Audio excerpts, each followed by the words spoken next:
Nah justru pertanyaan saya adalah dibalik. Kalau yang dapat yang nggak nikmat bagaimana? Apa yang dilakukan seorang aktor?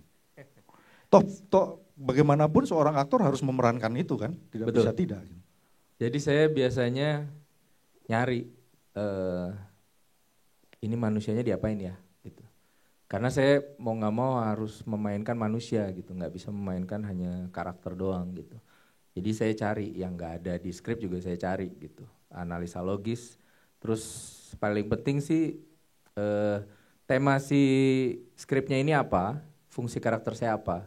Karena biar bagaimanapun saya nggak main sendiri gitu, bahwa film ini punya pesan, punya tema dan karakter itu ensemble.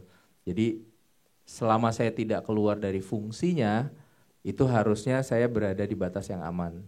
Tapi sisanya saya explore gitu, saya mainkan sebisa mungkin. Misalnya di skripnya nggak ada ya saya cari aja sampai akhirnya punya alasan yang kuat kalau manusianya jadinya seperti itu gitu. Seberapa penting sih sebenarnya research itu Mas? Untuk misalnya lah, karena Nah, ada beberapa peran yang memang ya harus ada pendalaman untuk riset dan lain sebagainya. Seberapa penting sebenarnya? kembali lagi ke skenario sih. Jadi gini, saya ngelihat skenario itu kayak denah rumah, kayak blueprint. Bahwa siapapun arsitek, tukang, mandor, interior designer itu berangkat dari situ gitu. Jadi apapun yang mau dibikin rumahnya kayak apa, stylenya kah, tujuannya kah, fungsionalnya kah gitu. Itu berangkat dari si denah itu kan. Nah, pada saat kadang-kadang seorang suka bilang, oh karakter itu profesi gitu. Main jadi dokter ya, main jadi tentara ya gitu. Padahal enggak gitu. Kita nggak mainin profesi, kita mainin manusia gitu. Dan kadang-kadang ada manusia yang dekat sama saya, ada yang jauh gitu. Tapi kalaupun terlalu dekat, biasa saya jauh-jauhin biar nggak terlalu dekat gitu. Misalnya gini, ada satu exercise namanya aku dan saya-aku. Ini yang saya sering pakai. Jadi bahwa kita sendiri sebenarnya tuh punya saya-saya yang banyak. Pada saat misalnya aku, Ferdi nih, lagi berbicara di depan kalian di forum. Ini saya bisa catat nih, exercise-nya saya catat di rumah nih. Cara saya berbicara seperti apa? Oh, saya menggunakan tangan saya seperti ini. Bahasa yang saya gunakan, pilihan kata-kata saya seperti apa. Terus citra yang saya tampilkan ke depan kalian tuh seperti apa gitu. Nah itu ada macam-macam kan. Saya jalan pulang nih, naik mobil, di stop nih misalnya sama polisi gitu kan. Itu ntar beda lagi tuh. Ini ada apa sih Pak? Emang saya salah apa misalnya? Tiba-tiba secara ngomong saya udah beda. Pilihan kata-kata saya ntar mungkin jadi beda. Citra yang saya tampilkan ke polisi itu akan beda. Ntar saya sampai rumah ketemu anak saya, umur 3 tahun. Hey morning, how are you? Beda lagi cara ngomong saya, kata-kata yang saya pilih. Nah itu sebenarnya saya semua kan. Tapi sayanya tuh seolah-olah beda-beda. Kayak menjadi karakter yang berbeda. Karena punya cara berbicara yang beda, informasi yang beda, body language yang beda, citra beda. Nah itu biasa dicatat tuh. Apanya sih yang berbeda? Oh kok pada saat ketemu anak ada kekanak-kanakannya ya. Oh pada saat ketemu polisi kok saya jadi ini ya misalnya angkuh misalnya gara-gara nggak salah gitu kan di stopin misalnya. Nah nanti mainin satu karakter kadang-kadang bisa ngambil dari situ gitu. Oh angkuhnya dari sini gitu. Oh kekanak-kanakannya dari sini. Mungkin dia punya alasan yang sama nih manusia yang ini sama manusia yang itu gitu. Nah, ntar tinggal diatur aja equalizernya. Misalnya kekanak-kanakannya di sini cuma 40%, aku naikin 80%. Misalnya ini berapa? Nanti akhirnya jadi Ferdi yang baru. Nah itu jadi saya yang baru lagi. Nah itu yang menurut saya jadi acting itu bukan jadi orang lain. Jadi Ferdi versi yang lain aja. Versi yang berbeda. Which is datangnya dari saya juga. Itu akan terlihat jauh lebih jujur daripada kita mencoba meniru orang. Misalnya kayak kemarin nih misalnya, nggak tahu ada yang nonton nggak, Say I Love You. Itu ada karakter aslinya, Julianto Eka Putra, founder dari si sekolah yatim piatu tersebut. Saya cuma punya H-3 untuk datang ke sana, ketemu sama dia sehari, abis itu saya udah harus syuting. Gak mungkin saya pakai metode impresionis untuk mendirikan beliau gitu. Gak akan nyampe gitu. Dan itu juga nggak pernah jadi tujuan saya gitu, bahwa memainkan karakter itu adalah mengimpression gerak-geriknya, cara ngomongnya, I don't think people will be success just doing that. Jadi yang saya lakukan adalah saya ngobrol sama beliau, saya pengen tahu cara berpikir beliau seperti apa sih, cara dia mengambil keputusan seperti apa, terus energi yang saya dapat apa. Setelah saya dapat itu, saya balik lagi ke skenario. Skenario ini butuhnya apa, fungsi karakter saya. Nah saya ada yang kadang-kadang gini, yang banyak terjadi nih di workshop acting khususnya. Orang research dulu baca skenario belakangan. Misalnya dia jadi supir truk, wah dia nongkrong tuh di terminal, belajar bahasanya, belajar cara bicaranya, terus balik-balik ke reading, wah nggak gini nih karakter gue nih, lah kan yang datang skrip dulu, bukannya terminal dulu kan. Jadi kan sebenarnya harus berangkat dari skrip gitu. Ada yang wah atau improv atau apa gitu, karena menurut dia research dia lebih benar. Padahal kan harusnya research mendukung apa yang skrip udah tulis, bukannya merubah skrip. Nah itu yang saya lakukan. Jadi pas saya ketemu beliau, saya cari, oke, apa yang saya bisa adjust di skrip dengan hasil riset saya dengan beliau. Akhirnya karena saya sendiri nggak mirip, saya juga bukan orang Surabaya dan apa segala macam, ya udah, saya mainkan karakter yang sesuai skrip, tapi bagaimana caranya energi sama fungsi saya benar untuk film tersebut, gitu. Dan kalau orang bilang, oh mirip ya, ya oke lah, bagus, terima kasih gitu. Tapi saya nggak ngejar ke situnya, lebih oh filmnya jadi ya gitu, sesuai ya karakternya masuk, nggak kelihatan janggal. Karena kalau saya main aneh pun gitu yang saya niru semirip, saya aneh sendiri di film, jadi kayak nggak masuk sama yang lain kan. Itu yang terjadi yang kita lakukan di Susana ya. Kalau Susananya 80-annya sendirian, terus yang lain ngomongnya kayak orang Jakarta tahun 2000-an, kasihan Susananya. Jadi harus kerjasama bareng-bareng gitu. Oke, thank you. Terima kasih. Ya jawabannya cukup baik, cukup lengkap ya. Semoga juga ini menginspirasi. Nah ini yang berikut ke sinematografer, Bang Yudi. Bang Yudi, kalau sinematografi style, mengingatkan Bang Yudi kan sudah menangani banyak sekali film ya, baik yang komedi, horor dan lain sebagainya. Ya. Nah, sinematografi style itu menentukannya seperti apa?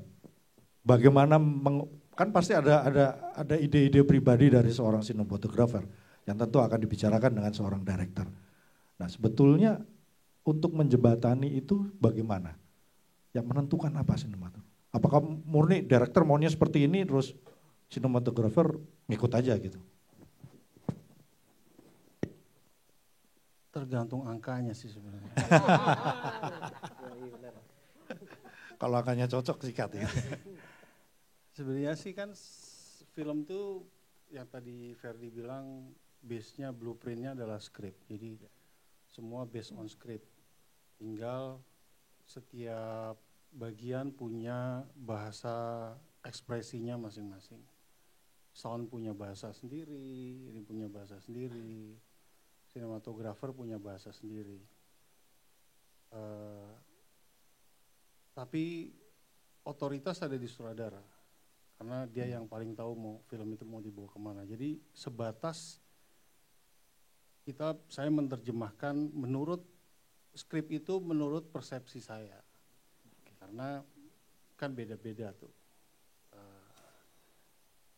Tawaran-tawarannya adalah pakai elemen-elemennya fotografi. Ya nggak jauh sih, standar lah. Warna, frame, apa segala macam. Itu tinggal dibuka di YouTube atau di Google, ketemu deh semua udah. Prosesnya sih di situ aja sih. Ya, keputusannya ada di director. Di director. Bukan kita hanya sebatas kerjaannya cuman ngusulin. Ini lo menurut kita ini 100 kali ditolak, nggak akan berhenti juga. Karena emang kerjaan kita ngusulin. Keputusannya di sutradara. Artinya ada kepercayaan, ada trust yang kita taruh ke sutradara. Nanti kalau tiba-tiba usulan ke 1001 baru diterima, ya udah bagus. Apapun itu gitu. Jadi sebetulnya ide itu ada ketika kita setelah membaca skrip, setelah sutradara kasih brief ke kita. Apa sih lo mau bikin apa, gue mau bikin apa, gue mau bikin ini gitu. Udah berdasarkan itu aja sih betulnya. Jadi tetap komandannya yang pertama adalah skrip ya? Iya pasti, sama angka. Kemudian Sama director tentu saja. Iya. Oke. Soalnya sih sebenarnya gini Mas, yang saya selalu cintai adalah gini, saya selalu membongkar pola berpikir saya yang terbentuk oleh pola pendidikan di Indonesia, di negeri ini sebetulnya. Yang selalu dijejeli oleh sibuk dengan mencari nilai, tapi tidak menikmati atau mencintai bagaimana proses mencapai nilai itu terjadi. Sama kita memang udah biasa diajarkan dari kecil, ini yang saya lagi berusaha dalam proses saya bikin sesuatu, saya rubah. Sibuk berusaha tidak membuat kesalahan. Berusaha untuk tidak salah. Oke. Tapi kita nggak coba berpikir, coba belajar dari kesalahan-kesalahan itu. Itu sih saya yang lagi bongkar, karena yang kalau kita perhatiin jujur aja ya, mungkin ya, saya nggak tahu, kalau saya sih ngerasa semua mau bikin sesuatu selalu mikir ujungnya, artinya mencari nilainya. Bukan prosesnya ya. Bukan menikmati dan mencatat semua proses yang terjadi ketika kita berjalan. Itu sih menurut saya, karena menurut saya bukan hasil akhir yang luar biasa, itu urusan lain lah, penonton urusan lain lah. Itu urusan lain. Buat saya yakin kalau menurut saya kalau berkarya berpikir tentang ujungnya, sebagai kreator ya, bukan sebagai pencari uang loh, bukan secara mesin uang, nggak akan menambah apa-apa buat diri kita, menurut saya loh. Karena pada akhirnya kejujuran itu bukan pada pencapaian angka-angka itu. Angka-angka itu bukan kita lah gitu maksudnya. Jadi lebih kepada bagaimana menikmati proses yang dilalui untuk mencapai sesuatu. Tapi bukan hasil akhir, tapi prosesnya ya Mas Yudi ya. Iya, karena menurut saya kita akan bisa punya progres mendevelop diri kita ketika kita mencatat semua proses yang terjadi dalam diri kita. Entah itu kesalahan, entah itu kekeliruan gitu. Bukan pada saat ujungnya kita punya 10 juta penonton. Ya. Kita nggak akan belajar apa-apa dari 10 juta penonton. Oke, terima kasih. Jadi kalau Mas Yudi ini membuat film yang baik, kalau dia harus menjadi orang yang baik juga gitu kan. Ya. Selaras ya. Oke, nah bicara soal proses ini, ada salah satu proses juga yang penting dalam sebuah industri film ya, yang disebut dengan production design. Nah ini ranahnya Bang Riko ini. Nah, seberapa penting sih sebenarnya yang namanya production design? Karena mengingat katanya beberapa sumber mengatakan bahwa film-film Indonesia masih tidak terlalu melihat itu penting. Nah, tapi dari seorang production designer sendiri, Mas Riko Marpaung ini, seberapa penting sebenarnya arti sebuah production design dalam sebuah film?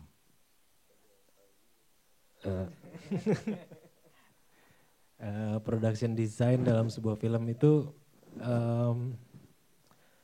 apa pertanyaan penting atau enggaknya? Seberapa penting? Seberapa penting ya? Sebenarnya gini, kayak production design di industri film kita memang masih belum terlalu dipakai gitu.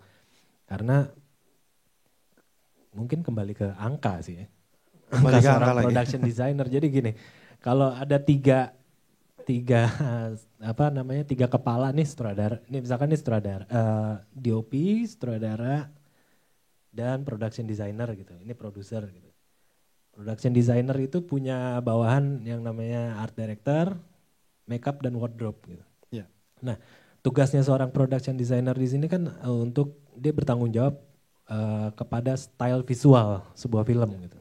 Jadi kalau kita membaca skrip, nah kita mau dibikin seperti apa nih visualnya gitu kan. Nah itu sebenarnya harusnya yang mikirin seorang production designer. Gitu.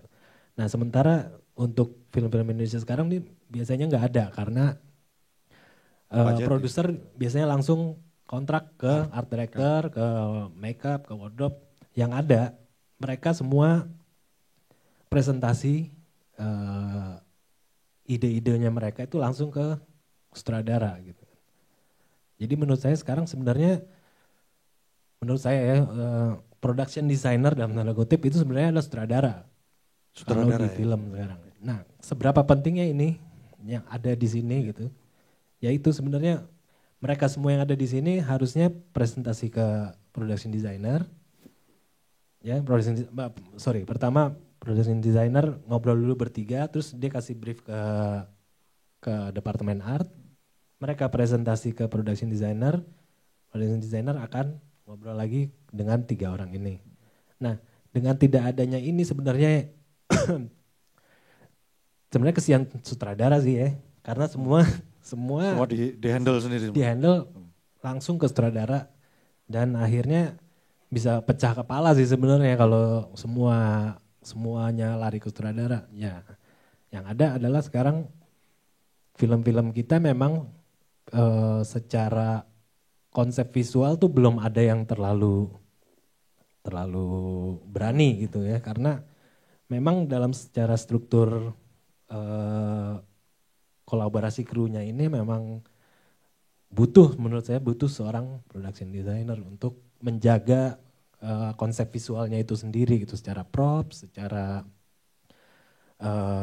kostum, secara apalah gitu ya, semuanya secara yang visual itu harusnya production designer yang bertanggung jawab dan tidak terlalu mengganggu areanya sutradara gitu.